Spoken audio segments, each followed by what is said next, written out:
우리가 어떻게 변했는지 궁금하다 그러면 지금 어른이 누군지에 대한 걸 좀 돌아봐야 될 것 같아요. 그래서 여기에 대한 부분들을 한 장의 사진으로 좀 보도록 하겠습니다. 볼까요? 한 부부가 막 결혼을 했는데 왼쪽에 계신 분과 오른쪽에 계신 분과 약간의 시간 차이가 있는 것 같죠? 왼쪽에 계신 이 두 분은 그 당시에 몇 세 때 결혼을 하셨을까요? 그냥 딱 봤을 때는 그래도 한 30대 이상은 30대 중반 느낌은 나는데요. 약간 금혼식 느낌. 사진 속 두 분의 당시 나이가 25살 동갑이셨대요. 오른쪽에 계신 분은 이제 결혼을 최근에 하신 분이라고 하는데요. 이분들은 30대 초반이시라고 합니다. 30대 중반? 더 많아.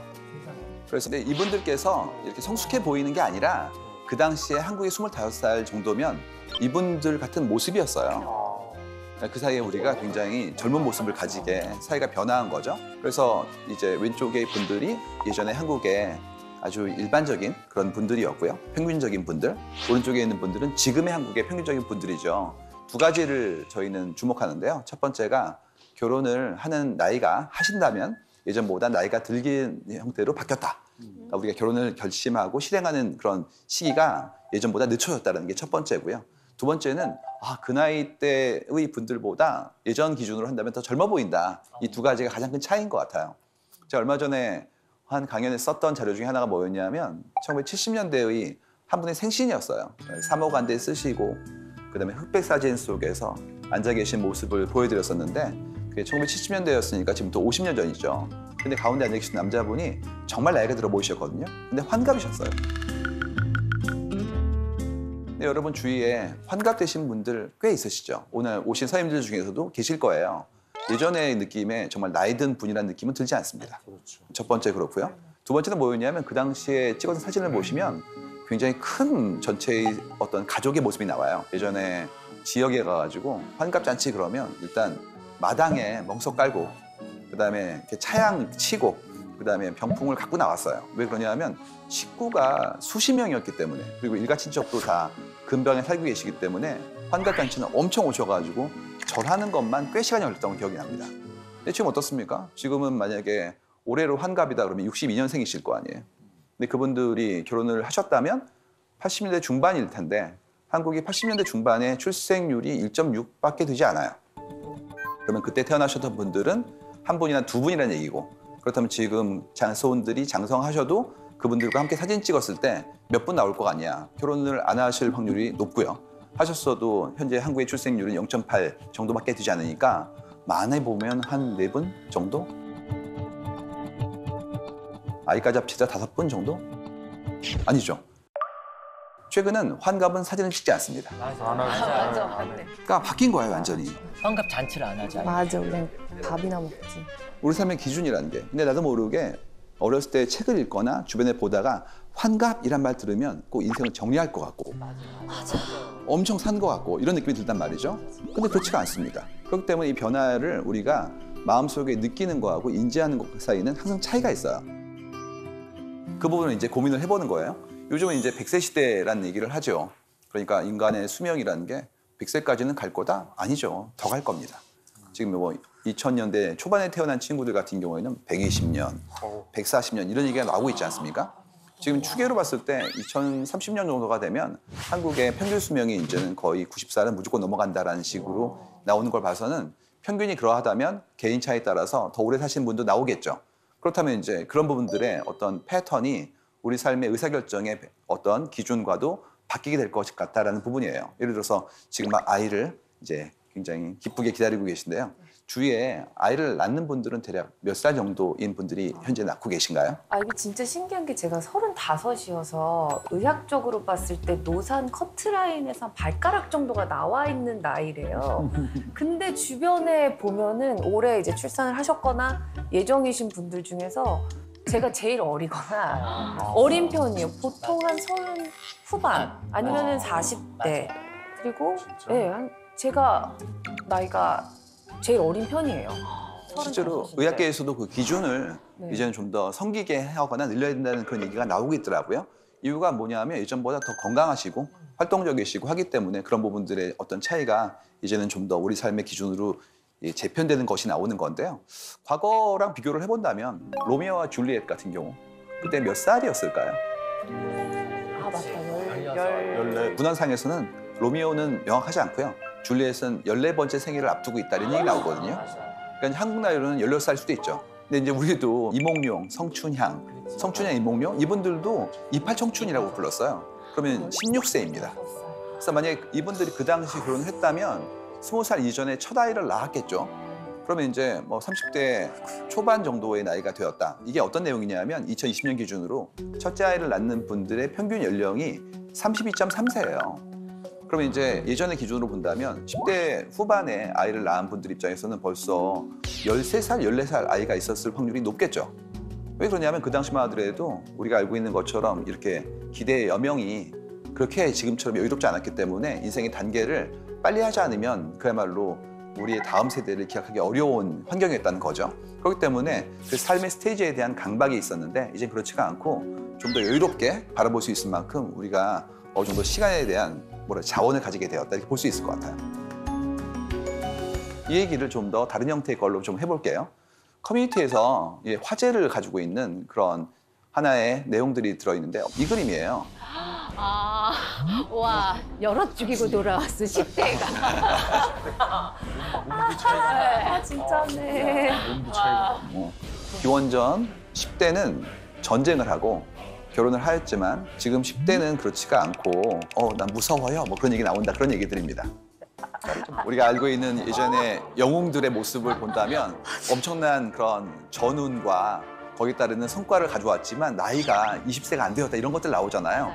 그 당시에 했던 우리의 어떤 사회적인 책무나 성취에 대한 부분들이 이제는 좀 더 이연되는 것도 보이고 그다음에 그만큼 광활하고 그다음에 야성적인 형태의 삶이 아니라 좀 더 안전한 삶을 갖기 때문에 거기에 따르는 우리의 긴장감도 좀 덜하다 이런 내용들이에요. 여기엔 좀 극단적인 예제가 하나 있습니다. 고대 스파르타 얘기죠. 여기는 남자아이가 7살이 되면 집에서 나와서 국가의 공공교육장에 들어가야 됐대요. 거기서 하루 24시간 중에서 10시간 동안 배웠던 게 투창, 검술, 승마 이런 잔뜩 배웠고요. 16살이 되면 이제 그때부터는 본인의 새끼 중에서 2끼를 알아서 해결해야 됐대요. 각종 수렵이라든지 활동을 통해서 생계를 만드는 것이죠. 열심히 노력해가지고 노력된 것들의 결과를 기반으로 내가 일정 이상의 어떤 성취를 내는 작업들을 하게 되면 그때부터 이제 군대를 가는 거예요. 군대를 가서 이제 10년 정도의 시간 동안 열심히 해서 시민이 되어서 시민이 된 다음에 결혼을 하였다 뭐 그런 얘기가 나옵니다. 그러면 이제 7살부터 30살까지 이제 성인 어른이 되기 위한 노력을 엄청나게 많이 해야 되고 그만큼의 역할을 해야지만 사회 일원으로서의 어떤 권리라든지 그런 부분들을 얻게 되었다는 얘기죠. 그래서 이걸 보고 나면 7살부터 나와서 30살까지 그야말로 평지풍파를 다 겪고 난 다음에 어른이 되는 거예요.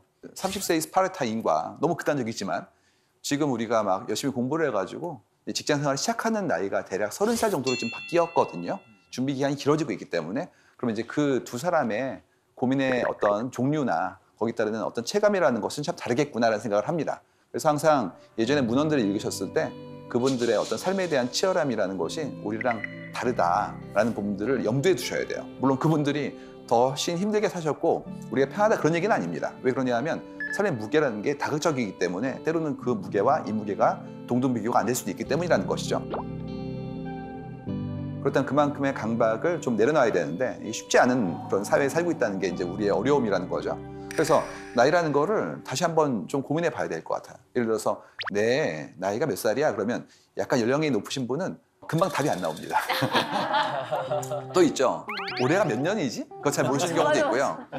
그다음에 제일 헷갈리시는 건 뭐냐 하면 달, 일은 거의 잊으시고 그다음에 요일만 기억하시더라고요. 그래서 내일이 뭐 토요일이야 뭐 이렇게. 그래서 이거 보고 있으면 우리 생각이 이 반복되어지면서 나도 모르게 감각이 좀 무뎌지는 것도 있고 거기에 따르는 인지가 예전에 아주 어렸을 때의 새록새록함이라는 것들 좀 경감되는 것들이 이렇게 나온단 말이에요. 그래서 김상준님은 지금 본인이 대략 몇 살 정도라고 인지하고 계세요? 저는 45살 이후로 나이 세는 걸 잊었어요. 아니 그래서 사람들이 나이를 사실 물어보면은 저는 몇 살이에요 물어보면 아침 햇살이에요라고. 진지할 시간도 안 되시고 배워야 돼. 저런 거 배워야 돼. 어려워. 여기에 나오고 계신 패널분들뿐만 아니라 여러분 모두 다 예전보다는 훨씬 더 젊은 나이를 가지고 계세요. 저희 아버지 세대와 같이 계산할 수는 없다는 얘기죠. 그래서 현대 나이 계산법이라는 걸 들어보신 적 있을 거예요. 한때 뉴스에서 유행했던 거였는데 뭐였냐면 나의 나이 곱하기 0.8을 하세요. 이런 내용이었습니다. 그러니까 이게 한때는 엄청나게 뭐 사람들한테 회자되면서 주로 연령대 높으신 분들이 술자리에서 계속 이 얘기를 하셨던 그런 경험을 가지고 있습니다. 제가 원래는 몇 살이지만 지금 나이 계산법을 한다면 이렇다니까 라고 말씀을 해주시는 거예요. 그랬을 때 김남주 씨는 아까 이 나이 계산법으로 따진다면 말씀하셨던 거가 비슷하지 않습니까? 비슷합니다. 다시 여쭤- 45.6이 나오더라고요. 아 그렇군요. 네. 오, 서경석 씨는 이 나이 계산법이라면 몇 살이 되시는 거죠? 전 정확히 40. 오, 어, 서수연 씨? 저는 37살. 아, 네. 저 28살. 네. 저도 32살. 네, 이렇게. 그래서 받았던 나에 대한 사람들의 기대나 인지와 비슷하게 나와요. 이런 계산법이 왜 나오게 된 거냐에 대한 어떤 로직을 좀 설명드리고 싶은데요. 이 논리는 이겁니다. 현재 총인구 중에서 85세 이상인 인구 분포가 있거든요. 이 인구 분포가 50년 전에 68세 이상의 인구 비율과 비슷하다는 거예요. 그렇기 때문에 우리 전체 인류가 이렇게 건강하게 오래 사는 그런 비율이 일정히 움직였고, 그렇기 때문에 68세는 현재 85세에다가 0.8을 곱한 거기 때문에 그걸 기반으로 현대 나이는 말이야 0.8을 곱해야 돼 라고 말씀을 주신 거예요. 우리 이걸 들으면 꽤 그럴싸해 보이기도 하고 일단 기쁘죠. 그렇지 않습니까? 뭐 만 나이로 했을 때 2살을 깎는다는 것만으로도 굉장히 흥분되었던 기억이 있는 분들이라면 충분히 그러하다고 볼 수가 있어요. 그래서 그렇게 본다면 60세는 48세, 그 다음에 70세는 56세, 그리고 80세 같은 경우에는 88이 64니까 64세가 되는 겁니다. 이 방송을 보시는 분들은 일단 너무 기뻐지시는 거죠. 그것만으로도. 실제로 그러할 정도로 우리의 건강 수명이 더 길어지고 있고 그만큼 활동성도 커지고 있으니까 말씀드릴 수 있을 것 같아요. 근데 이게 0.8은 뭐 매직 넘버로 곱하는 것이 옳다 이런 얘기는 아니에요. 왜 그러냐면 이 부분들이 지금보다 더 수명이 길어질 분들한테는 더 작아질 수 있습니다. 예를 들어서 우리 다음 세대가 뭐 140살 이상의 세월을 살 수 있다면 그분들 같은 경우에는 그렇지 않고 뭐 0.6이 될 수도 있는 것이고요.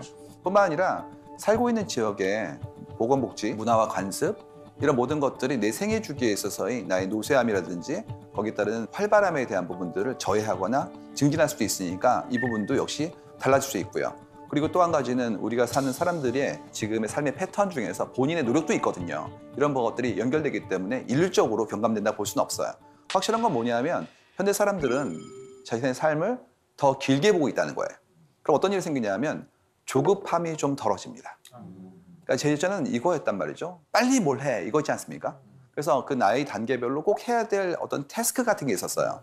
그러다 보니까 그만큼의 시기를 놓치면 그야말로 극복할 수 없을 만큼의 격차를 내 안에 남기는 것 같고, 그 조급함이라는 것이 계속해서 내 삶을 이렇게 몰아가는 어떤 압박이 있었는데 이젠 그렇지가 않고 좀 쉬었다가 천천히 해도 돼, 이런 부분들의 여유를 이제 우리한테 준 것이 아닌가라고 선물로 볼 수 있다는 얘기죠.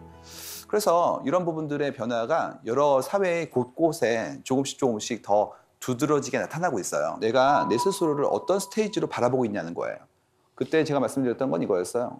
중년이라는 어떤 나이를 어떻게 인지하느냐. 7년 전 얘기였습니다. 그래서 그때는 뭐였냐면 중년은 몇 살일까요? 여쭤보면 이렇게 나왔었어요. 뭐 30대 분들은 40대, 40대는 50대라고 그랬고요. 50대는 60대라고 그랬어요. 무슨 적어도 난 아닌 거예요. 사람이 자기한테는 굉장히 너그럽고요. 상대에게는 박하거든요. 그렇기 때문에 나는 아니고 이렇게 말씀하시는 걸 봤었는데 그 사이 어떤 일이 벌어졌냐면 송가인 씨 팬클럽이었어요. 이런 게 나왔습니다. 팬카페 글 하나였는데 제목이 이거예요. 50대 후반 이상 되시는 청년분께 호소합니다. 이거였습니다. 그래가지고 청년분들 다 모이세요.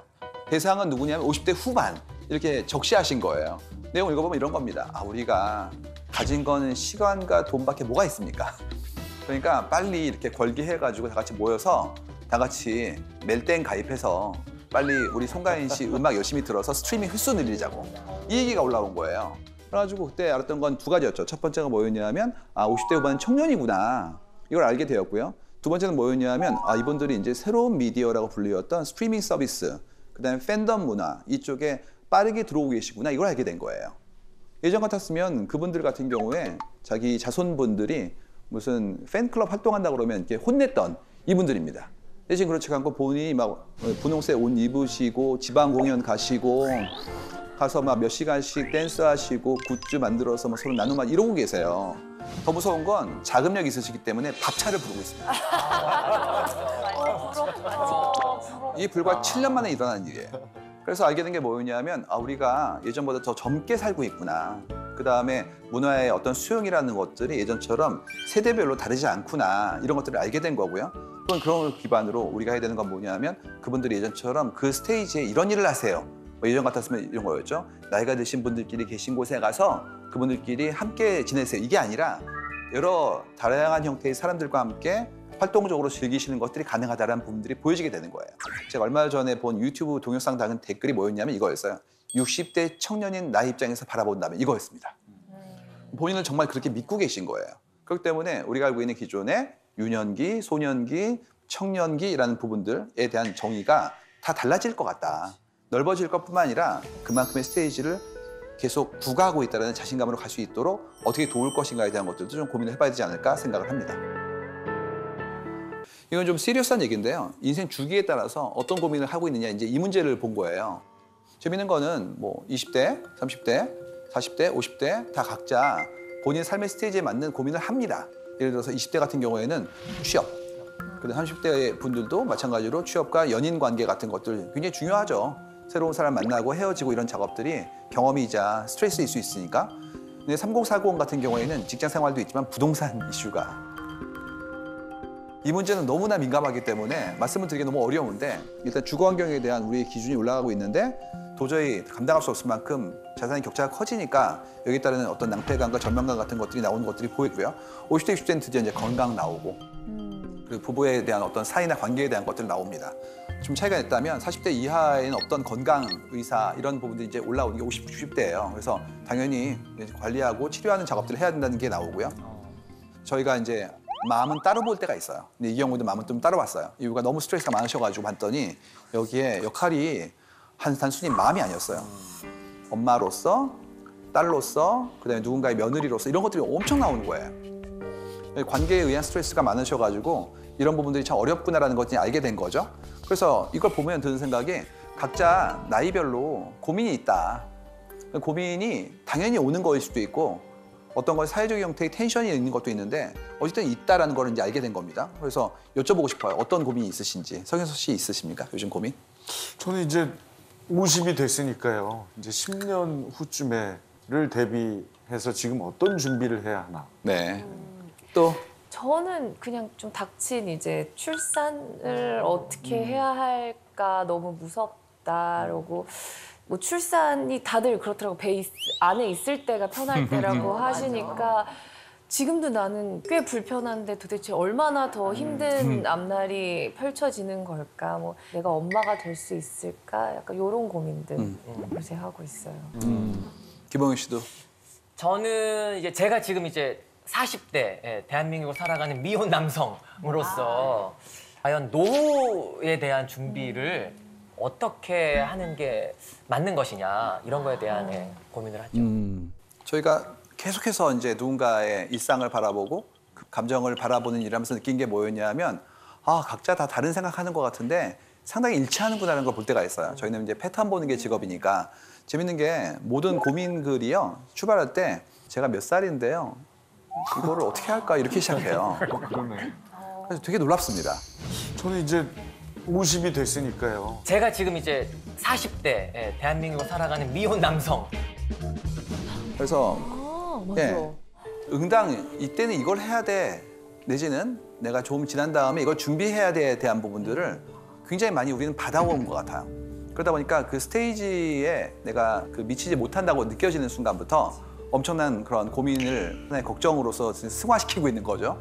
그래서 이걸 바라보면서 드는 생각이 한국 사람들이 동시에 얘기하는 것들이 있는데 그게 뭐였냐.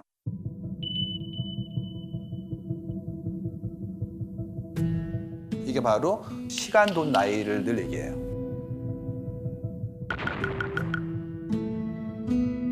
시간, 돈, 나이. 그러니까 이게 어느 순간인가 돈 나누기 나이에 대한 부분들을 가지고 본인의 인생의 성적표처럼 받아보는 분들이 나온다는 거죠. 재밌는 게 늘 자기 고민을 이제 누군가에게 얘기할 때 본인을 설명해야 될 거 아니에요. 특히 온라인 했을 때는 나에 대한 생각을 충분히 전달해야 가능하니까 출발 이런 식이에요. 제가 뭐 33살 여자 지방 사립대를 나와 학점이 3.3에 오랜 수업 생활 끝에 특허사무소에 입사해서 경력 6개월인데 한 달에 뭐 250만 원 벌고 있는데 제가 정상적인 건가요? 뭐 이런 거 엄청 올라옵니다. 맞아.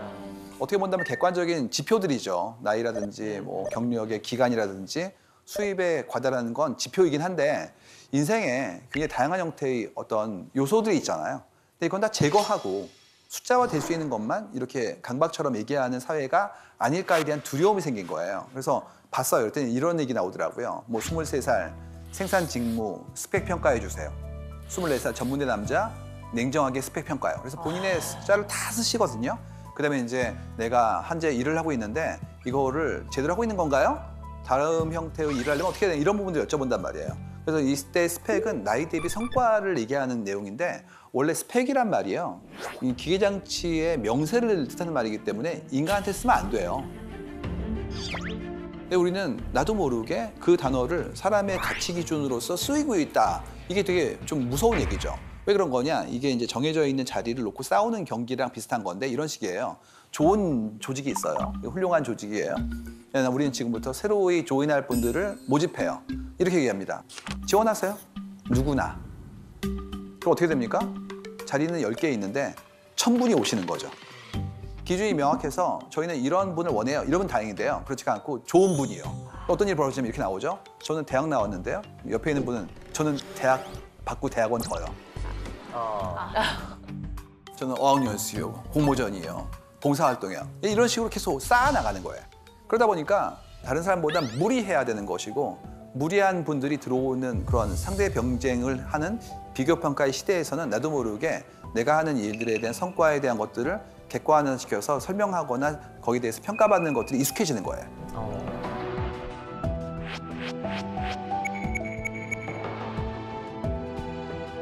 그래서 이런 얘기 나와요. 뭐 50대에 뭐 몇 억을 모았으면 정상인가요? 뭐 이런 거 나옵니다. 이게 어떻게 본다면은 사회 안전판의 부재라고 볼 수도 있어요. 내가 잘 살아오고, 그러니까 누군가 사회가 나를 놓치지 않고 돌봐준다면 이런 다급함이 없죠. 근데 알아서 해. 노년의 어려움은 네가 챙기는 거야. 그 순간부터 금전에 가치를 부여하는 거예요. 안전판이 되기 때문에. 그러다 보니까 그만큼을 모으지 못한 분들은 조급해지는 것이고 내가 그만큼의 금전을 모으기 위한 노력을 경주해야 되니 그때의 어떤 정해져 있는 스탯들을 제대로 밟고 있는지를 끊임없이 여쭤보는 구조들이 나오기 시작한다는 얘기들입니다. 근데 이게 한 사람의 문제가 아니에요. 우리가 가지고 있는 사회 얼개의 문제인 것이고 그래서 이런 부분들을 어떻게 좀 더 불안감 없이 살게 만들 것인가에 대한 것들을 같이 합의해 나가야 된다 이런 얘기들입니다. 그래서 이때 이제 기본적으로 나오는 것이 내 삶에 대해서 자각하는 거거든요. 난 이렇게 살아왔어. 근데 이게 어떤 기준에 못 미치게 되는 순간부터 나름의 어떤 스트레스를 받기 시작하고 그러면 이제 그때 준거가 될 수 있는 대상자와 기준을 어떻게 설정할 거냐에 따라서 내 기준의 행복감이 달라지는 거예요. 예를 들어서 내 친구가 어떤 굉장히 좋은 집을 샀어. 그러면 이제 그때부터 불안감이 커지는 거예요. 내가 어떤 사람이고 싶어 하는지에 대한 상을 만들지 않고 그 비교가 주관적인 비교가 아닌 객관적인 지표로서의 금전이라면 누구나 불행해지는 거예요. 이유는 내 친구 중에 제일 잘 나간 애랑 비교할 거거든요. 항상 그래요. 저희가 데이터에 엄청 많이 나옵니다. 근데 여기서 이제 어려운 건 뭐냐면 그런 수평 비교를 한 명만 다 한다는 게 문제입니다. 그러니까 철수는 집을 샀고요. 영희는 아이가 좋은 학교에 들어갔죠. 그다음에 옆에 있는 영철이는 책을 써가지고 유명한 사람이 됐어요. 그러면 어느 순간인가 모두 다 부러운 거예요. 그러다 보면 그걸 전부 다 할 수 있는 사람은 존재하지 않는데 슈퍼셋으로서의 나의 자아를 형성해 놓고 그거에 모자란 부분만큼을 계속해서 자괴감에 들게 빠지는 악순환이 나오는 겁니다. 그렇기 때문에 이런 부분들의 어려움이 결국 어떻게 나오냐. 평균으로 나와요. 평균. 그러니까 이거를 인터넷 사용하는 언어로서는 평타라고 부릅니다.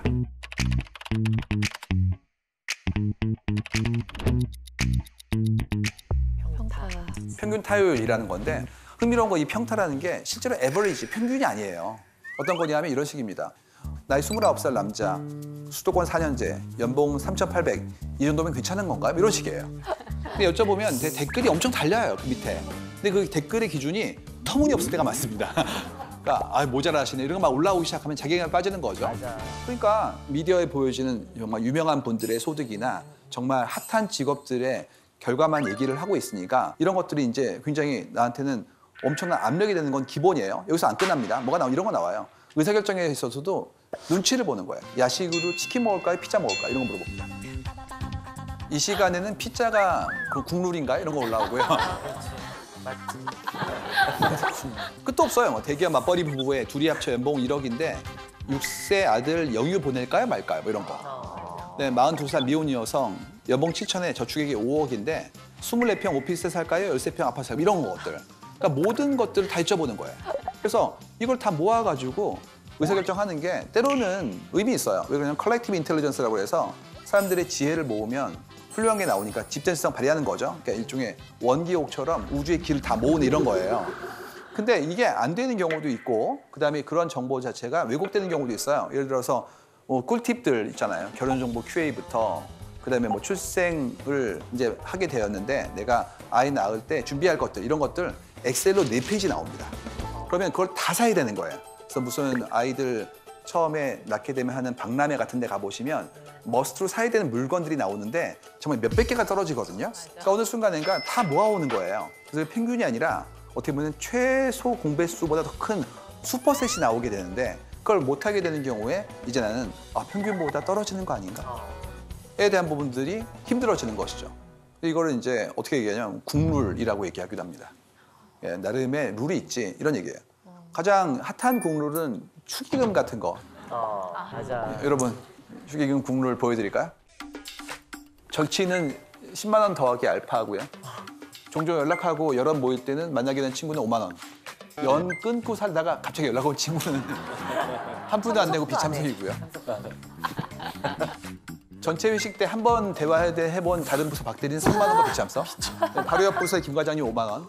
직장 내 베푸는 10만 원이라고 얘기하는데 나름의 이유가 있죠.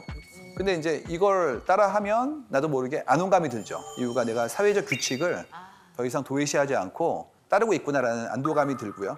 그렇지가 않고 뭐 내가 이런 규칙을 넘어서 좀 더 한다면 괜히 기쁠 수도 있고 뭐 나름의 안전판일 수 있을 것 같아요.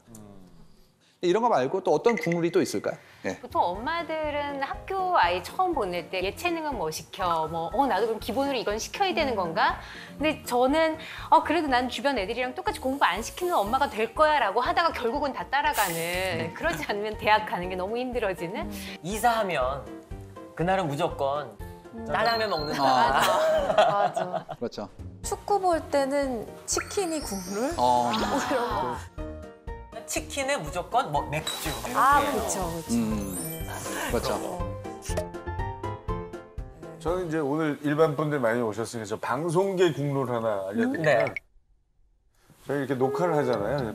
생방송을 하거나 그러면 연예인들이 이렇게 각 장르별로 모일 거 아니에요. 그럴 때 선배가 계시면 시작 전에 대기실에 가서 인사합니다. 이거 제 국룰이죠. 그래서 제가 아까 상중형 먼저 가서 인사드리고 그랬더니 들어오니까 수연이 아영이 호영 씨까지 제 방으로 또 이게 참 계속 지켜줘야 할 국룰 중에 하나다. 그런 국룰이 있어서 저는 이제 제가 가려고 했거든요. 근데 우리 김상수 선배님이 먼저 제 방에 오셨어요. 그럼 난 너무 민망한 거야. 너무 죄송해, 그쵸? 저형이 국룰을 어기는 유일한 선배. 제가 가서 웃기고 싶어가지고 먼저 들리는 거예요. 당연한 일인데 역시 우리의 관점 때문에 늘 나이 많은 사람은 나이 적은 사람이 먼저 와서 인사를 해야 된다라는 거에 대한 것이 탈피해야죠. 네. 그렇죠? 근데 불편했어. 먼저 내가 가니. 사실은 엄청 불편해요, 형. 근데 사실은 그게 이미지를 한번 깨게 되는 그런 것도 있었어요. 네, 굉장히 되게 뭔가 좀 이렇게 권위적이지 않다. 굉장히 나이스하다 이런 생각하게 됐죠. 너무 나이스하세요. 키워드 하나 추가되겠다. 나이스. 우리가 알고 있는 삶에서의 어떤 변화 중에서 어떤 사람들이 좀 옛날 분들이에요. 이런 내용들이 좀 포함되어 있었거든요. 그래서 뭘 했었냐면 그때 꼰대 테스트라고 그걸 했었어요. 그래서 이제 이렇게 있을 때 그거 보시면서 다 이렇게 자괴감이 받았던 기억이 있는데 네.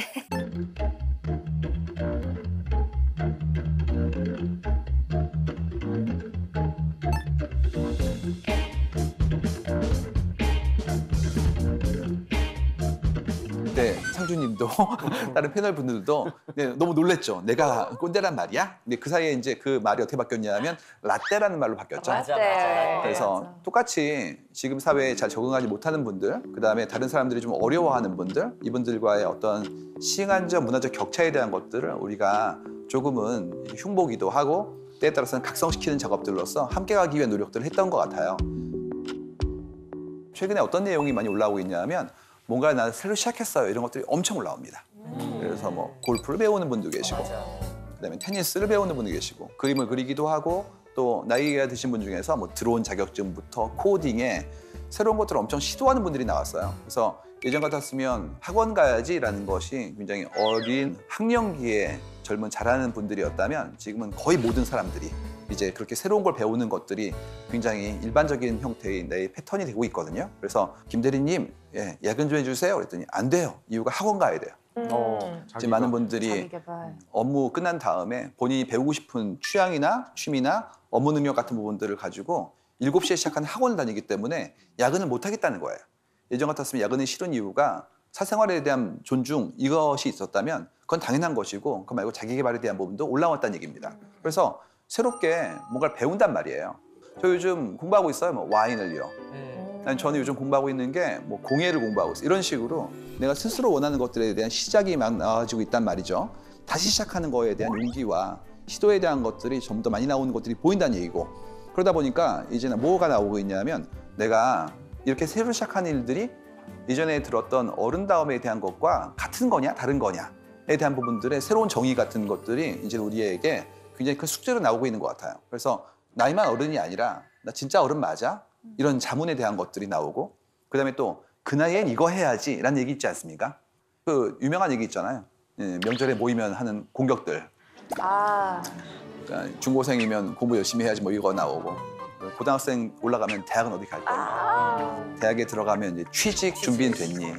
취직했다고 그러면 그 다음에 결혼은 안 하니? 결혼했다고 그러면 이제 애이냐고 애이 때냐고 그러면 둘째 안 낳냐고 둘째 난 다음에 또 얘기하는 거 있죠. 걔는 공부 잘하니? 뭐 이거 계속 돌고 있는 거 영원히 도돌이표. 그러니까 난 너에 대한 관심이 없었어라는 얘기랑 똑같아요. 알고 있다면 그걸 물어보지 않았을 테니까. 더 한 가지는 뭐냐면 그만큼이 가지고 있는 무게라는 게 이 나이 땐 이걸 해야 돼에 대한 어떤 고정관념 같은 부분들이 있단 말이죠. 그게 아니라 이 나이 때 뭐든지 할 수 있어에 대한 강박을 없앤 나의 그야말로 오픈 마인드?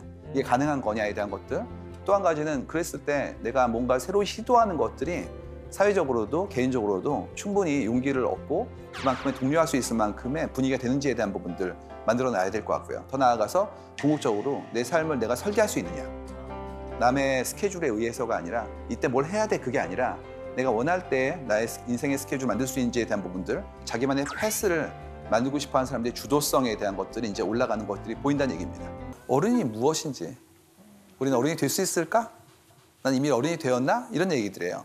그야말로 지금 어떤 상태냐면 눈을 떠보니까 갑자기 어른이 돼 있는 거예요.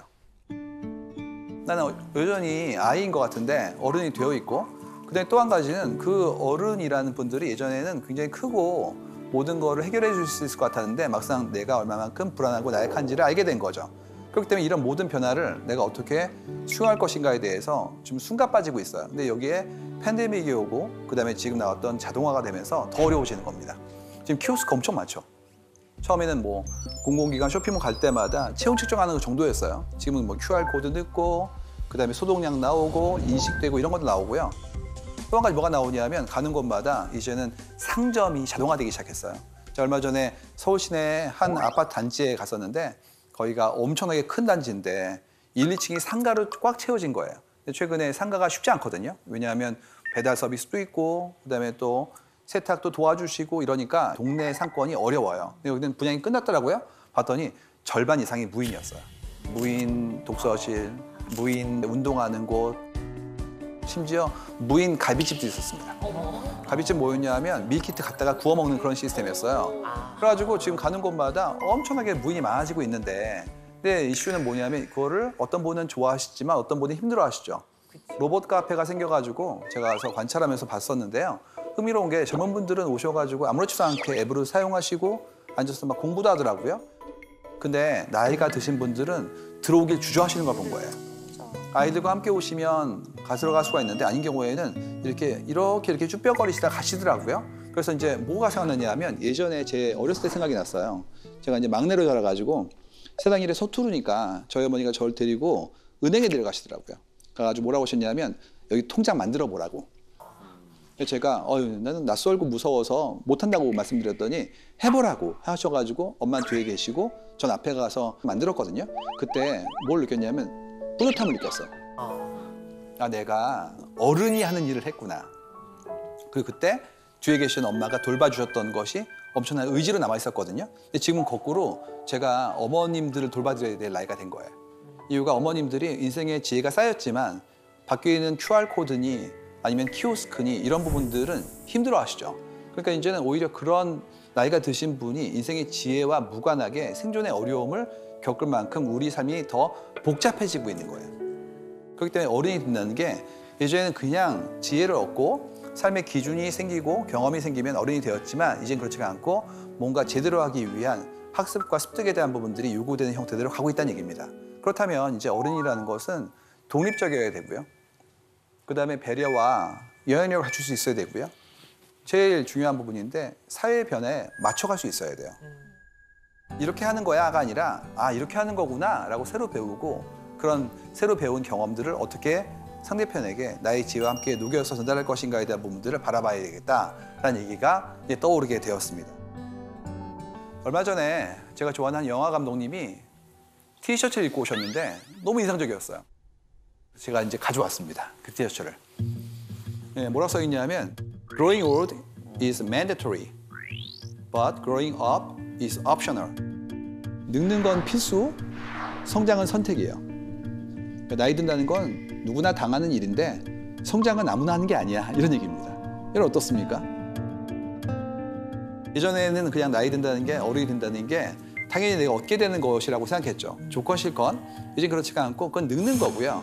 내가 어른의 제대로 된 어떤 위치와 거기에 따르는 책임을 전부 다 감당할 수 있을 만큼 한다는 건 성장한다는 얘기예요.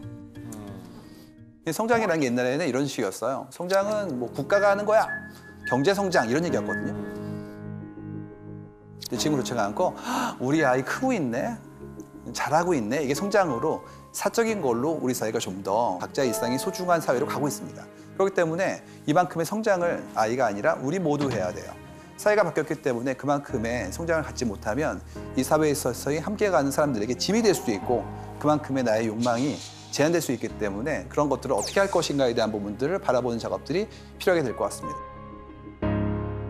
그래서 여기 계신 모든 분들, 강의 들으신 모든 분들이 그냥 단순히 나이 드는 것보다 자라나는 나에 대한 부분들에 대해서 집중할 수 있게 그를 통해서 더 지혜롭고 현명한 어른이 되시기를 제가 축복해 드리고 싶습니다. 감사합니다.